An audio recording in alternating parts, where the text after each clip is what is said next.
LT Vision ลาวไทยนิวส์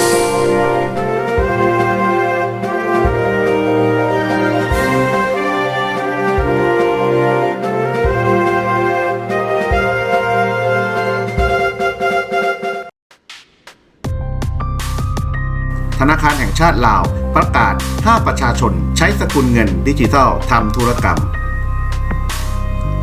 ธนาคารแห่งชาติลาวออกคำสั่งเตือนถึงธนาคารพาณิชย์ลาวธุรกิจต่างๆและประชาชนไม่ให้ซื้อขายหรือใช้สกุลเงินดิจิทัลหรือคริปโตเคอเรนซีทำธุรกรรมทางการเงินเนื่องจากการกระทำดังกล่าวเป็นสิ่งผิดกฎหมายฝ่ายจัดการระบุธุรกรรมของธนาคารแห่งชาติลาวได้ออกคำเตือนหลังทราบว่าคริปโตเคอเรนซีเช่นบิตคอยน์อีเธอเรียมและไลท์คอยน์ถูกโฆษณาเพื่อการใช้เงินบนสื่อสังคมออนไลน์แม้มีข้อเท็จจริงว่าธนาคารแห่งชาติลาวห้ามการใช้สกุลเงินเหล่านี้ฝ่ายจัดการระบบธุรกรรมกล่าวกับธนาคารและสถาบันการเงินต่างๆที่อยู่ภายใต้การจัดการของธนาคารแห่งชาติลาวให้ปฏิบัติตามประกาศที่ออกในเดือนตุลาคม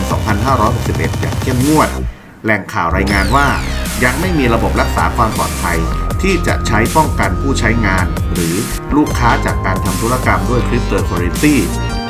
เป็นเรื่องยากสำหรับเจ้าหน้าที่ที่ดูแลจัดการการใช้สกุลเงินเหล่านี้เพราะการทำธุรกรรมสามารถทำได้ในรูปแบบที่ผู้ส่งและผู้รับสกุลเงินดังกล่าวไม่สามารถระบุตัวตนได้ซึ่งเพิ่มความเสี่ยงของการใช้คริปโตเคอเรนซีในการฟอกเงินตามการระบุของแหล่งข่าวยังมีบางกลุ่มโฆษณาการซื้อขายและใช้คริปโตเคอเรนซีสำหรับทำธุรกรรมทางการเงินผ่านธนาคารพาณิชย์โดยอ้างว่า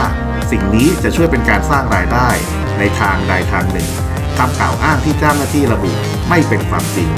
คริปโตเคอเรนซีเป็นสินทรัพย์ดิจิทัลที่ออกแบบมาเพื่อทำงานเป็นสื่อกลางการแลกเปลี่ยนที่ใช้การเข้ารหัสเพื่อรักษาความปลอดภัยธุรกรรมทางการเงินควบคุมการสร้างหน่วยเงินเพิ่มและยืนยันความถูกต้องของการโอนทรัพย์ในประกาศของธนาคารเมื่อเดือนตุลาคมธนาคารแห่งชาติลาวห้ามมิให้สถาบันทางการเงินเป็นเจ้าของมีส่วนร่วมหรือสนับสนุนการทำธุรกรรมด้วยคริปโตเคอเรนซีธนาคารต่างๆได้รับการบอกกล่าวให้เฝ้าระวังเพื่อให้แน่ใจว่าลูกค้าไม่ได้ใช้บัญชีของพวกเขาทำธุรกรรมคริปโตเคอเรนซี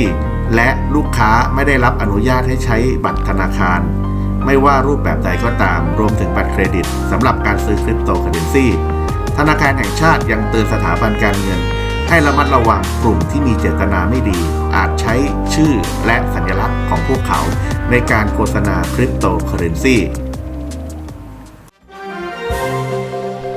โปรดกดติดตาม LT Vision ถามข่าวลาวไทย